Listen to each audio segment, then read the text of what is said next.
क्योंकि परमेश्वर का राज्य तुम्हारा है। धन्य हो तुम मतलब जो दीन, जो गरीब है, उसका परमेश्वर का राज्य किसका है? उसका। लेकिन 24 पद को पढ़ेंगे, लिखा है हाय तुम पर जो धनवान हो, क्योंकि तुम अपनी शांति पा चुके। हाय तुम पर जो तुम धनवान हो, क्योंकि तुमने अपनी शांति पा ली। धन से तुमने अच्छे से गाड़ी खरीद ली, अच्छे से कपड़े खरीद लिए, अच्छे से मकान खरीद लिए, अच्छे ऐशमो से रह रहे हो, अपने मर्जी से 10 बजे उठ रहे हो, अपने मर्जी से 12 बजे उठ रहे हो, है ना, अपने मर्जी से खाना खा रहे हो, अपने मर्जी से सब कुछ। तो जो चाहिए वो तुमने धन से अपने लिए क्या कर लिया? बटोर लिया। लेकिन परमेश्वर वचन कहता है आशीषित है वो जो दीन है, एक एक चीज के लिए प्रभु पर निर्भर रहता है, एक एक चीज के लिए प्रभु से प्रार्थना करता है, अपनी कमजोरी को प्रभु के सामने रखता है, प्रभु के सामने घुटना टेकता है। परमेश्वर का वचन कहता है कि परमेश्वर का राज्य तुम्हारा है। हालेलुया। परमेश्वर का राज्य क्या है? तुम्हारा, है ना। दीन का मतलब निर्भरता। आप कितने परमेश्वर पर निर्भर हो, कितना। यहाँ दीन और धनी में अगर फर्क देखेंगे तो धन को कहीं ना कहीं डायरेक्टली या इनडायरेक्टली इन्वॉल्वमेंट है। कोई ऐसा है जो धन पर भरोसा रखता है, कोई ऐसा है जो परमेश्वर पर भरोसा रखता है। जब कोई इंसान दीन है, गरीब है, नहीं कुछ है, तो वो ईश्वर की तरफ देखता है कि हे प्रभु मुझे ये काम करना है, पैसे नहीं है, मुझे ये काम करना है, मेरे पास ये चीज नहीं है, मुझे ये करना है, मेरे पास ये नहीं है। और परमेश्वर कहीं ना कहीं उसके लिए रास्ता खोलता है। लेकिन जो धनवान है वो हर बात में क्या कहता है? टेंशन नहीं है, पैसे है ना, हो जाएगा, पैसे हैं ये हो जाएगा, पैसे अरे 10 के 20 लग जाएंगे, 20 के 30 लग जाएंगे, लेकिन पैसे हैं तो ऐसा हो जाएगा, क्योंकि उसका भरोसा कहीं ना कहीं पैसे पर। प्रभु ने स्पष्ट शब्दों में कहा कि कोई भी मनुष्य 2 स्वामियों की सेवा नहीं कर सकता, एक से मिला रहेगा और एक से बैर रखेगा। आगे लिखता है तुम परमेश्वर और धन दोनों की सेवा नहीं कर सकते। और परमेश्वर ने प्रभु यीशु मसीह ने बोला कि धन पर भरोसा रखने वाले इंसान के लिए स्वर्ग में प्रवेश कितना मुश्किल है। वहां लिखा है कि सुई के नाके से अगर ऊंट निकल जाए तो मान लेना। सुई का नाका देखा, धागा भी बड़ी मुश्किल से डलता है। चश्मा वाले को तो जल्दी डलते नहीं, जो आंखा ठीक ठाक है वही डाल पाता है। प्रभु ने बोला अगर कोई ये कह दे जिससे धागा नहीं डलता, कोई ये कह दे उससे ऊंट निकल गया। ऊंट देखा, कितने लोगों ने ऊंट देखा? सबने देखा।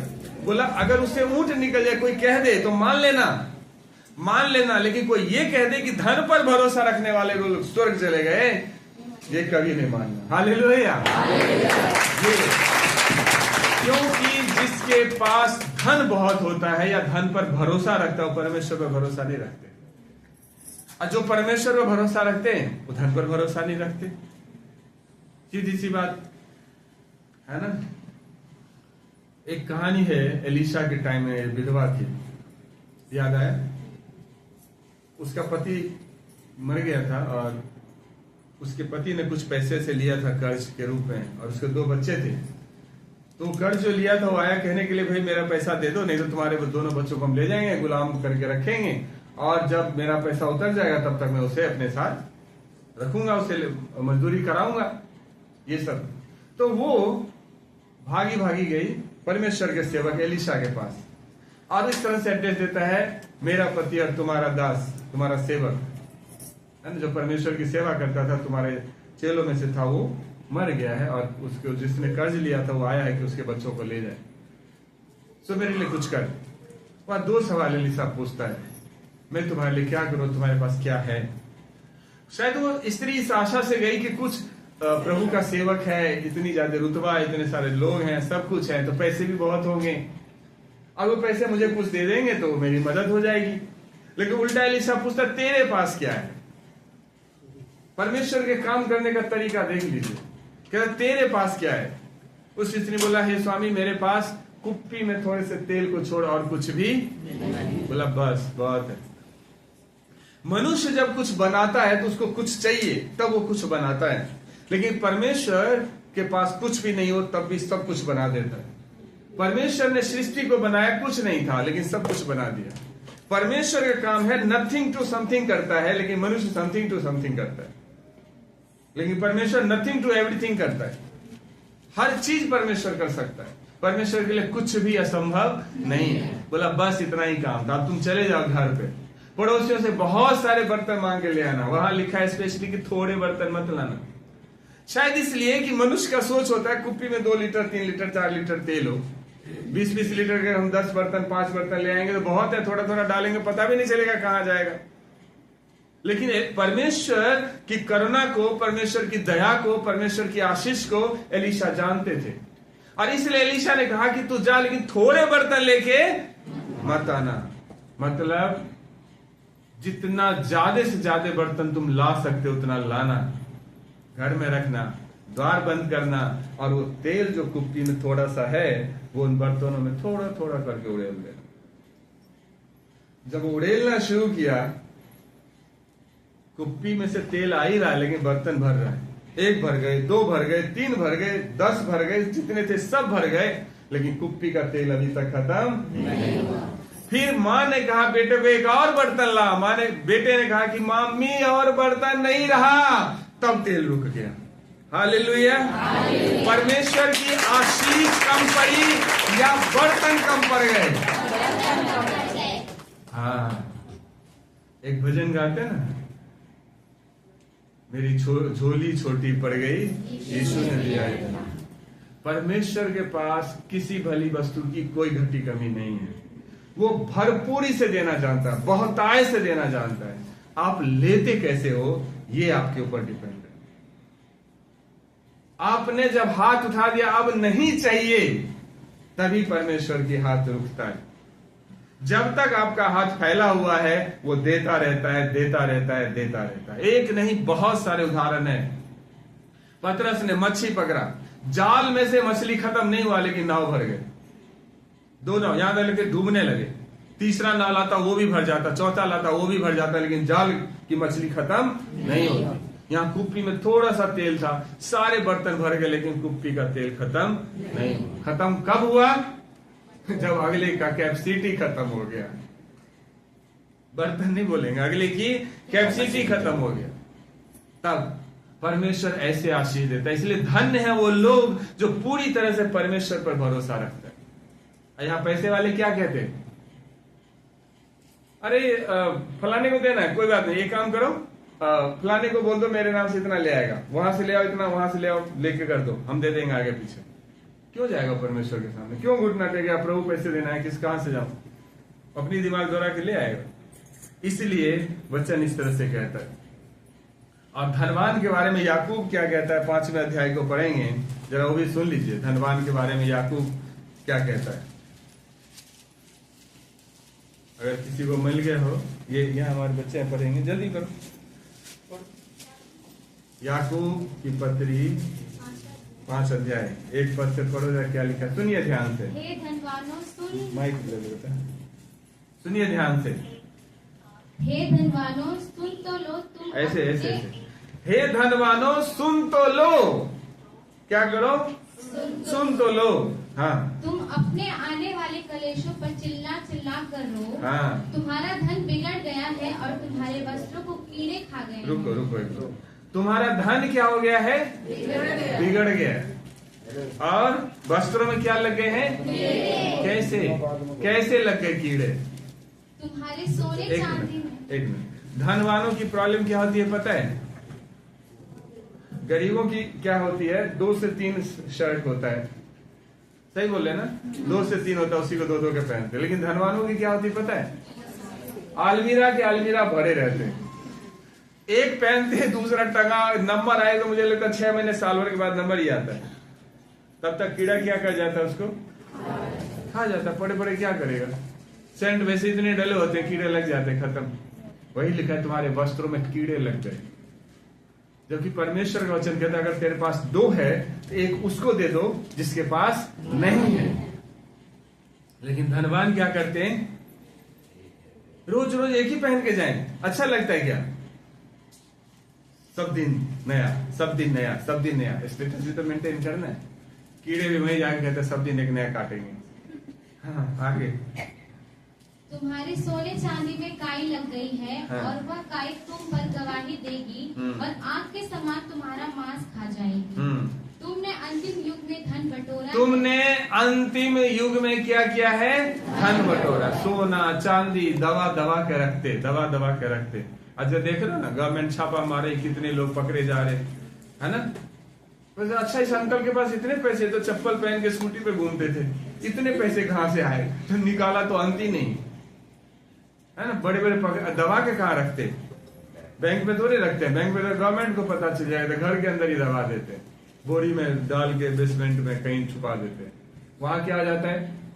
काई लग जाती है, सब नहीं लग जाते, नोट को कीड़े खा जाते है ना।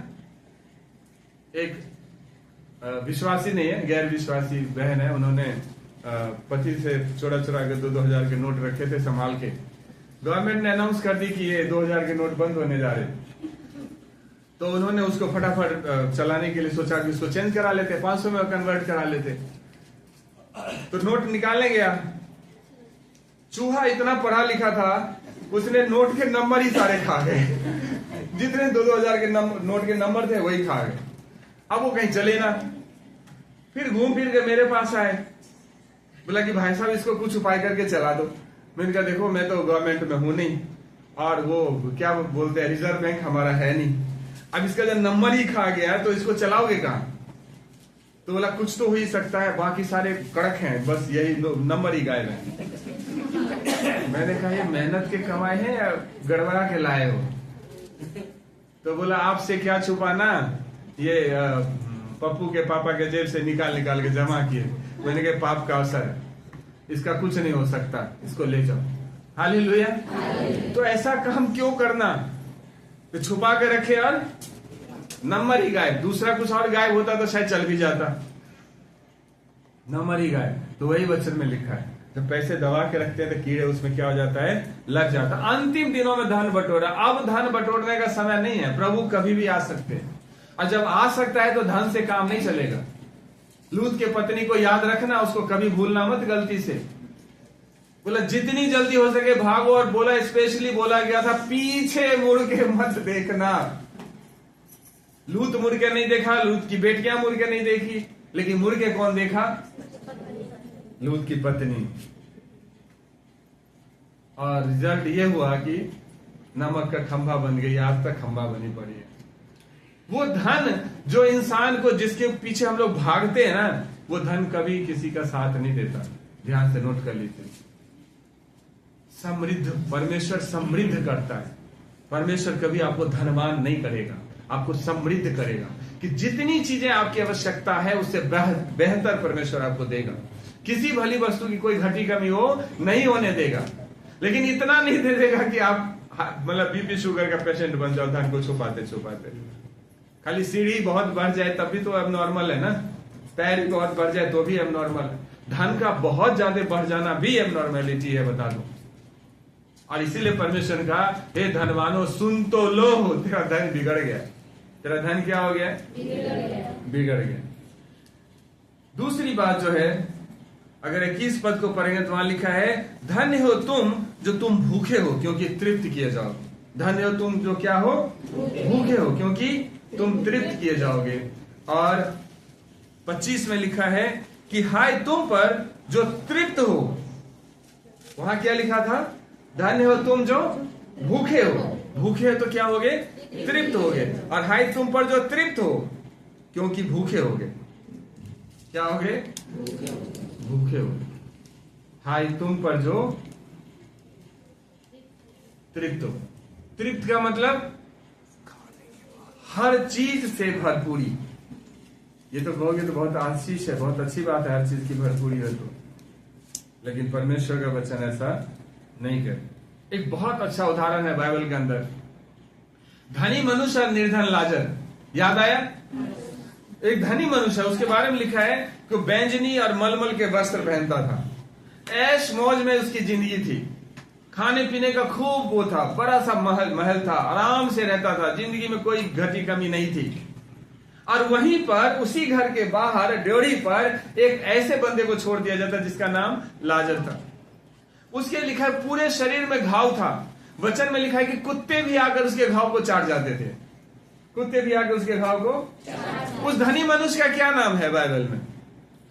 किसी को याद है? नाम ही नहीं है। धनी मनुष्य है लेकिन परमेश्वर के हिसाब से उससे बड़ा कंगाल कोई नहीं, उसका नाम तक नहीं बाइबल में। परमेश्वर के वचन उसका नाम तक नहीं है, वो धनी मनुष्य। किसी भली वस्तु की कोई कमी नहीं। लिखा है मखमल के कपड़े पहनता था, बैंजनी वस्त्र उस टाइम में जो रईस लोग होते थे, राजा लोग होते थे, है ना, या जिसके पास दौलत बहुत होता था, क्या बोलते उसको, जो बहुत वेल डेवलप्ड लोग होते हैं, बहुत रईस लोग जिसको कहते हैं, रईस लोग जो है वो लोग वो कपड़े पहनते थे, और वो सब सुख सुविधा था उसके पास। और उसी के घर के बाहर वो लाजर, जिसके पैर से लेके सर तक घाव से भरा हुआ था, कुत्ते भी उसके घाव को चाट लेते थे, और वो उस जूठन जो महल से फेंका जाता था बाहर, वो खा करके अपना पेट भरता था। क्या धनवान मनुष्य के पास इतना था 100-200 का इलाज नहीं करवा सकता उस बंदे का? जहां इतने खाना है, क्या एक छोटा सा प्लेट में थोड़ा सा 2-4 रोटी नहीं दिया जा सकता उसको? लेकिन धन में वो इतना मस्त है ना कि गरीबों की गरीबी उसे दिखाई नहीं देता। लेकिन एक सत्य है, और वो है मृत्यु। आपने 65, 70, 80 साल, 100 साल कैसे जीवन बीता सब, लेकिन एक न एक दिन ये शरीर को त्यागना पड़ेगा। कोई ऐसा है जिसको ये लगता है कि हम तो हमेशा हमेशा अजर अमर होके आए इधर? है कोई ऐसा? नहीं, सबको पता है ना, वो सब उसको छोड़ नहीं सकते। वचन में लिखा है दोनों एक समय आया, दोनों मर गए। लाजर को स्वर्गदूत लेके पहुंच गया अब्राहम के पास, और लिखा धनवान ही मरा और वो पहुंच गया दूसरी जगह। अब दूसरी जगह जब पहुंचा, वहां चिल्ला रहा है, रो रहा है। वचन में लिखा है एक बूंद पानी के लिए तड़प रहा। कौन तड़प रहा? धनी मनुष्य। एक बूंद पानी के लिए। पृथ्वी पर उसका जीवन कैसा था?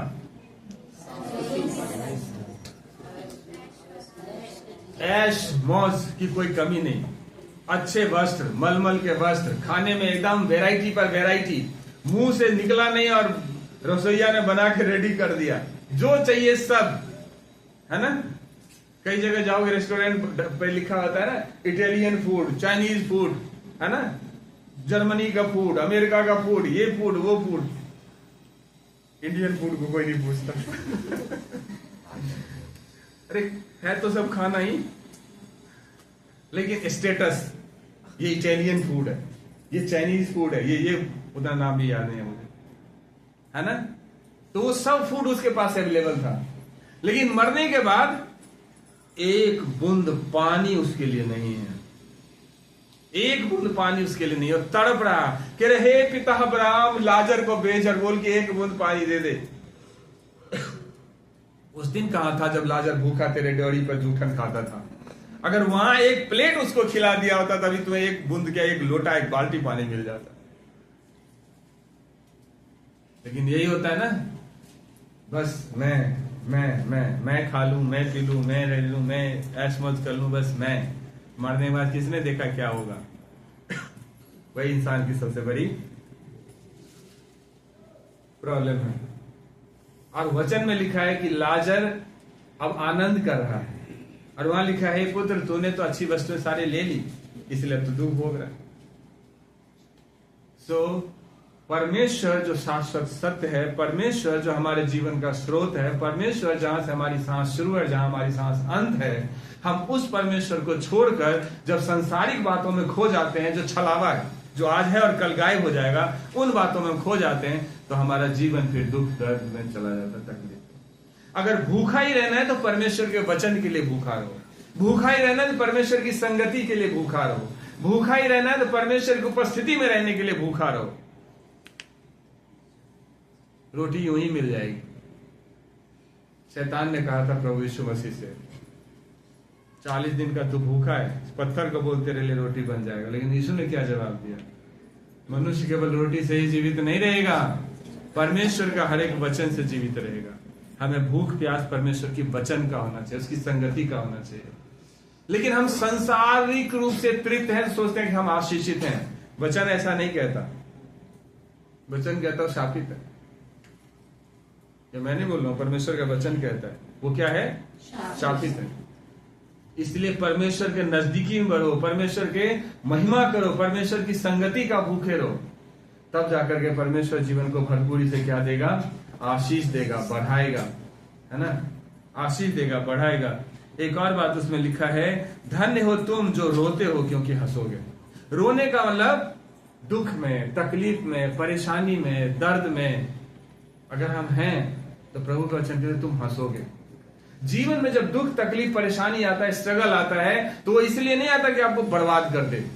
यीशु के रहते हुए तो ऐसा नहीं हो सकता, नोट कर लीजिए। हाँ, जिसके साथ यीशु नहीं है उसका मैं कुछ नहीं कह सकता, लेकिन जिसके साथ यीशु है उसके साथ कुछ नहीं हो सकता, क्योंकि प्रभु का वचन कहता है कि तू कोई तेरा बाल भी बांका नहीं कर सकता। जो प्रभु यीशु के जरिए, उन्होंने कहा कि जो तुझसे बैर रखता है तुझसे पहले मुझसे बैर रखता है।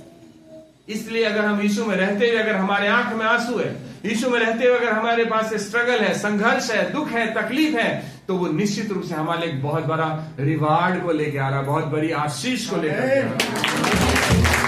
इसलिए आनंदित रहिए उस दुख में, उस तकलीफ में, रोइए मत, घबराइए मत, क्योंकि प्रभु हमारे लिए बहुत कुछ लेकर आ रहा है। लेकिन वचन ये भी कहता है, हाय तुम पर जो अब हंसते हो क्योंकि शोक करोगे, रोओगे। हाय तुम पर जो अब हंसते हो, क्या करोगे? शोक करोगे और रोओगे। एक उदाहरण ले लो, नाइन नगर की विधवा की। मुझे लगता है पूरे बाइबल में अगर कोई दुखी होगा तो इससे दुखी और शायद ही कोई होगा, जो मुझे लगता है। शादी हुआ, जवानी में पति साथ छोड़ दिया, एक्सपायर कर गए। एक औलाद, उस औलाद के सहारे उन्होंने अपना जीवन जीना शुरू किया। सब कुछ उस औलाद पे निर्भर था कि बड़ा होगा तो जो दुख जवानी में झेला है वो सब दूर हो जाएगा। खुद बुढ़ापे में आ गया और बच्चा जवान हो गया। और जब बच्चा जवान हुआ तो माँ जो सपना संजोना शुरू किया उस बच्चे के साथ, है ना, कि बहू आएगी तो सुख होगा, बुढ़ापे में ये, मतलब बहुत सारी बातें होती है, ह्यूमन बीइंग्स का जो नेचर होता है। और उस टाइम आकर के वो बेटा भी क्या हो गया? मर गया।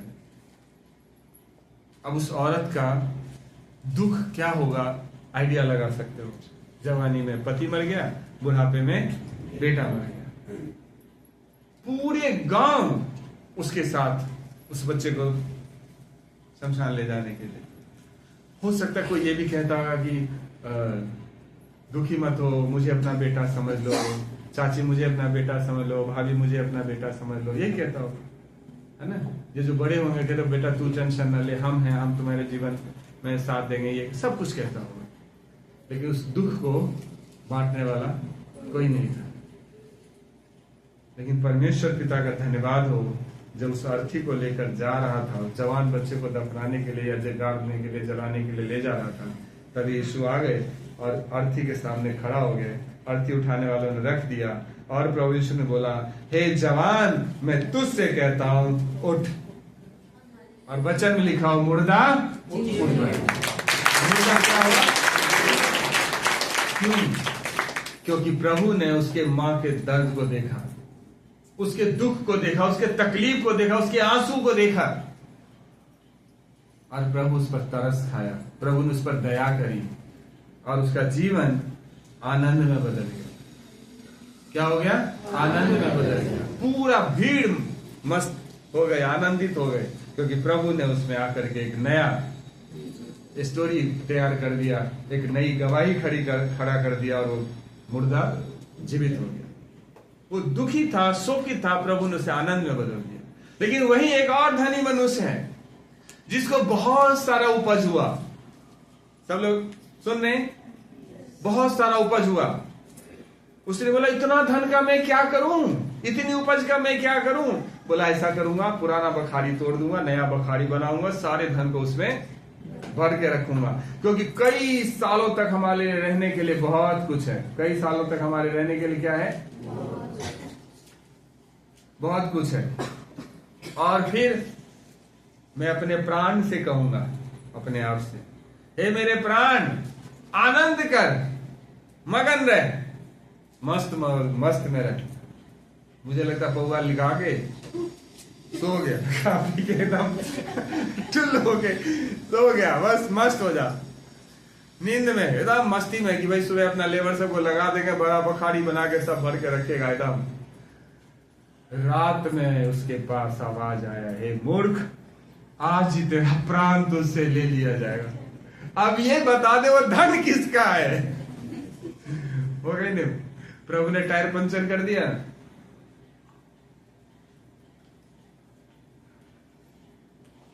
इसलिए भूलिए मत किसी भी चीज के लिए। दौलत है तो भी ठट्ठा करने की जरूरत नहीं। कोई भी ऐसी चीज जो लगता है, हाँ अगर घमंड ही करना है तो प्रभु यीशु मसीह पर करिए ना। घमंड ही करना तो उस ईश्वर पर करिए ना जिसने आपको सांस दिया, यहाँ भेजा है। वो हमारे लिए आनंद का विषय है, खुशी का विषय है। लेकिन ये सारी बात है।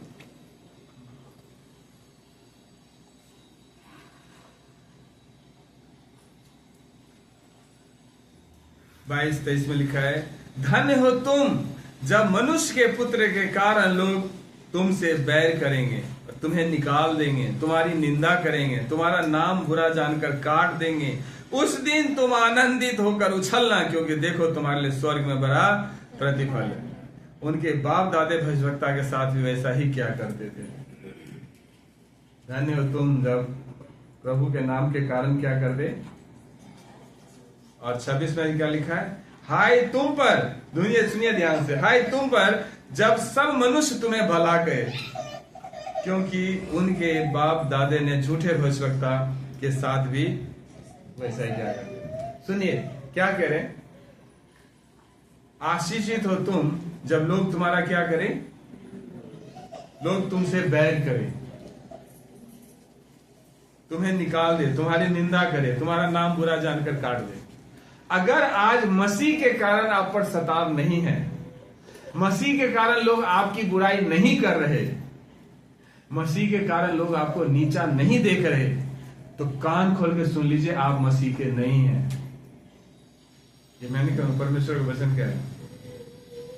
फिर से बोलूं, आप मसीह को जानते हैं, यीशु को जानते हैं, और लोग आपसे, आपके पीठ पीछे आपके लिए बात नहीं करता, आपकी बुराई नहीं करता, आपको तुच्छ नहीं जानता, आप पर आरोप नहीं लगाते, आप पर झूठे झूठे बात नहीं करते, तो आप मसीह के नहीं हैं। हजम हो रहा नहीं हो रहा? जरूरी है, अगर आप प्रभु को जानते हैं तो लोग आपके बारे में बुराई करें, लोग आपके बारे में भला बुरा बोले, लोग आरोप लगाए, ये जरूरी है, जरूरी है। वो ये पहचान है कि आप प्रभु के साथ हैं। लेकिन जब लोग आपकी बुराई करते हैं, अरे बाबूजी आप तो बहुत अच्छे हैं, बहुत अच्छे हैं, गड़बड़ हो रहा है, सब गड़बड़ हो रहा है। सब क्या हो रहा है? वचन में लिखा है, जब प्रभु के नाम के कारण तुझे सताया जाए तो आनंदित और मगन हो। क्या हो? एक उदाहरण देके समझाता हूं, शायद नहीं समझ पा रहे। 10 शराबी एक साथ है, 10 शराबी एक साथ है, तो 10 शराबी एक दूसरे से खुश होगा या नहीं होगा? एक साथ बैठेगा, हंसी मजाक करेगा, अरे आज तू ले आ, कलम लाएंगे, ऐसे करके खूब मौज मस्ती खूब चलेगा। उसमें से 10 शराबी में से एक शराबी कहता है कि भाई अब दारू नहीं पीऊंगा, मेरा परिवार बर्बाद हो गया, मेरा शरीर बर्बाद हो गया, पैसे तो बर्बाद हो गया, तो कल से मैं नहीं आऊंगा भाई, तुम अपना देख लो, हम नहीं आएंगे। और वो अलग हो गया, उस 10 से वो क्या हो गया, अब वो 9 बच गए और ये 1 बच गया। अब मुझे बताओ आप लोग कि वो 9 जो है वो क्या इसके लिए बड़ाई करता है, यार तूने बहुत अच्छा किया, शराब पीना छोड़ दिया है, ये बोलेगा? क्या बोलेगा? पत्नी से डर गया है, 100 चूहे खा के बिल्ली चली हज को, है ना। आप ये पड़ा रहता था पहले नाले में, और अब ये शरीफ बनने चला है, यही मजाक उड़ाएंगे ना। यही संसार की रीति है। आप भी अगर संसार के साथ गाली गलौज, लड़ाई झगड़े, चुगली चोगलपन करते रहोगे ना, संसार कभी आपसे बुराई नहीं करेगी। करेगी तो बहुत अच्छे हैं। क्यों अच्छे हैं? हम भी 4 गाली देते हैं, हमें भी 4 गाली देता है, इससे अच्छा क्या हो सकता है?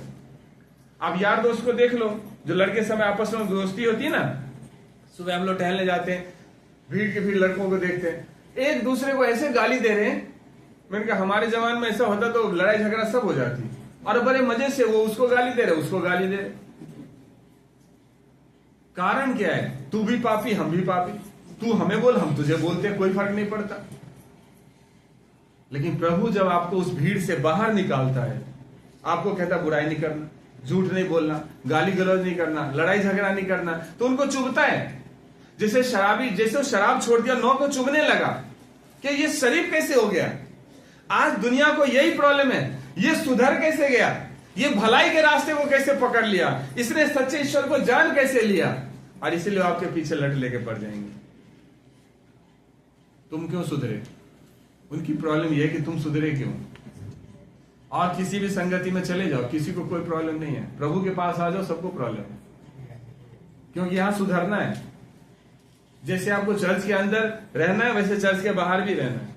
यहां झूठ नहीं बोलना है तो बाहर भी झूठ नहीं बोलना है ना। सो प्रभु को अगर आपने ग्रहण कर लिया, प्रभु को अगर आपने जान लिया, प्रभु को आप साथ लेकर चल रहे हो, तो लोग आपकी बुराई करेंगे ही करेंगे।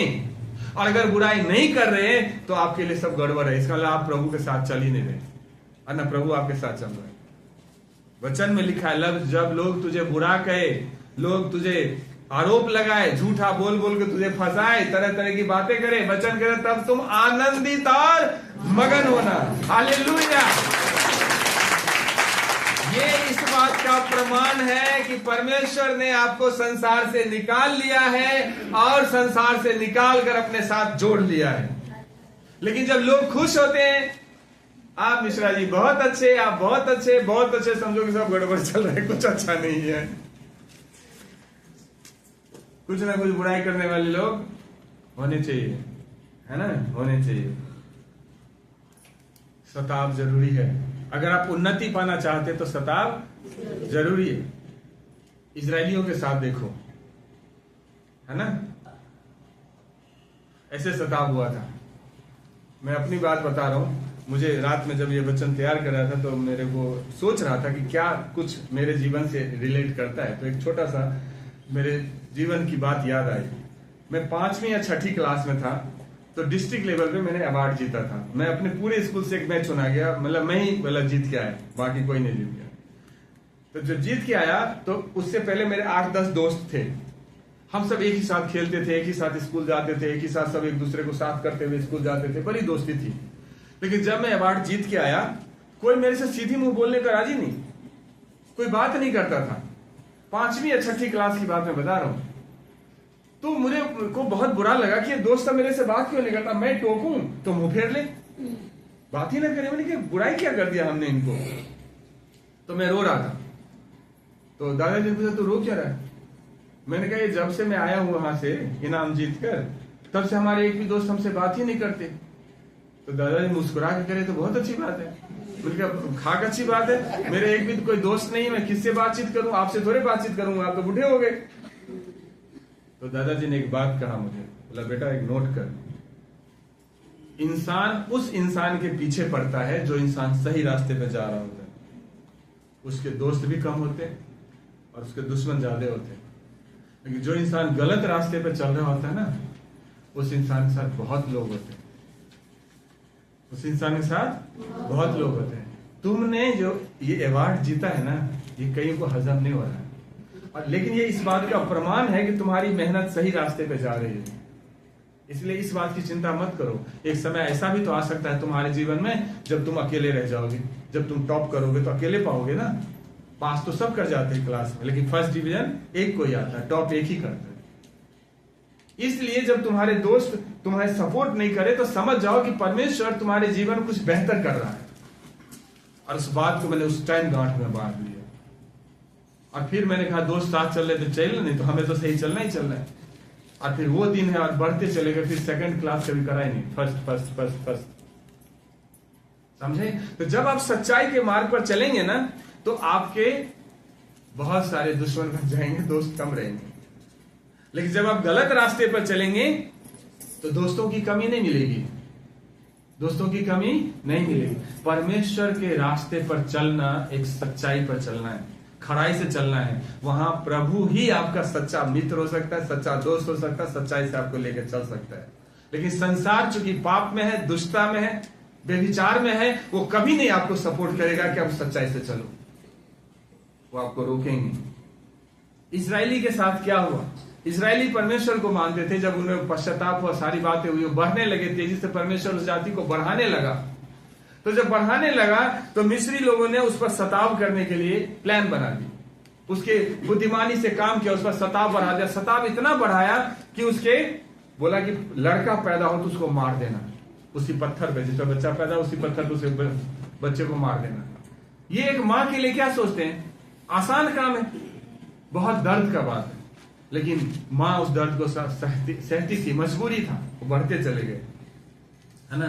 लेकिन परमेश्वर का धन्यवाद हो कि जो वहां धाई थी वो उन्हीं जातियों से था जो उनकी सहायता करता था और परमेश्वर से बचाया। दूसरी तरफ फराहो राजा है जो कहता है कि कौन सा यहोवा, कौन सा परमेश्वर, मैं किसी यहोवा को नहीं जानता, मैं किसी प्रभु को नहीं जानता। वो मजाक उड़ाता है परमेश्वर का। इजरायली जो परमेश्वर के सामने रोया, घुटना टेका, परमेश्वर उसको निकाल लिया, उसे बचा लिया। सताव आए लेकिन परमेश्वर उसे बढ़ाया। और फराहो राजा, मिस्र देश के लोग जो परमेश्वर का मजाक उड़ाया, परमेश्वर ने एक के आगे 10 विपत्तियां डाली, याद है, भूल गए, 10 विपत्तियां डाली और लास्ट में सबको ले जाके समुद्र में डुबा के मार दिया। परमेश्वर का कभी भी मजाक नहीं उड़ाना चाहिए, ठट्ठा नहीं करना चाहिए, ठीक है। इसलिए जब हम पर सताव आता है तो हमें दुखी नहीं होना चाहिए, हमें क्या होना चाहिए, आनंदित होना चाहिए, आनंदित होना चाहिए। आनंदित हो, बढ़ते चले जाओ, परमेश्वर हमारे साथ है, प्रभु हमें क्या करेगा, सफल करेगा। आज हमने देखा कि कैसे परमेश्वर हमारे जीवन को